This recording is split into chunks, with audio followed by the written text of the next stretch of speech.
కరీంనగర్లో dumping yard సమస్య శాశ్వతంగా పరిష్కరించాలని కోతిరాంపూర్ ప్రజలు జిల్లా ఇన్ఛార్జ్ మంత్రి ఉత్తమ్ కుమార్ రెడ్డికి వినతి పత్రం సమర్పించారు.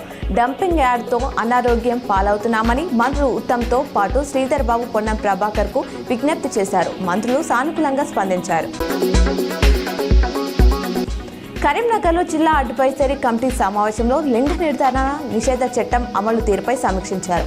లింగ నిర్ధారణ నిషేధ చట్టాన్ని అతిక్రమించిన 5 స్కానింగ్ సెంటర్లను నోటీసులు ఇవ్వడం జరిగిందని తెలిపారు. గర్భంలోని పిండం ఆడ లేదా మొగ శిశువు అని గర్భిణికి కానీ వారి కుటుంబ సభ్యులకు తెలియపరచడం చట్టరీత్యా నేరమన్నారు.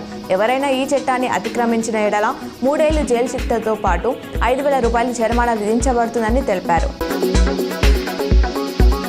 కరీంనగర్ జిల్లాకు చెందిన సాయి కుమార్ గౌడ్ రోడ్డు ప్రమాదంలో ఆకస్మిక మృతి చెందారు. ముందుగా తీసుకున్న ఇన్సూరెన్స్తో వారికి ఆర్థికంగా భారీ భద్రత లభించింది. సాయి కుమార్ గౌడ్ జనవరి 10న టాటా ఏఐఏ అడ్వైజర్ షేర్పల్లి అంజనేయులు ద్వారా వార్షిక ప్రీమియంగా 1,25,127 చెల్లించి టర్మ్ పాలసీ తీసుకున్నారు. మార్చి 9న జరిగిన రోడ్డు ప్రమాదంలో ప్రాణాలు కోల్పోయారు. జగిత్యాలలో మీడియాతో మాట్లాడిన జీవన్ రెడ్డి ఎమ్మెల్యేల మాదిరిగా కవిత పార్టీ మారుతుందని భావించడం లేదని స్పష్టం చేశారు. Kavitha work for KCR is emergenised leader అని తెలిపారు.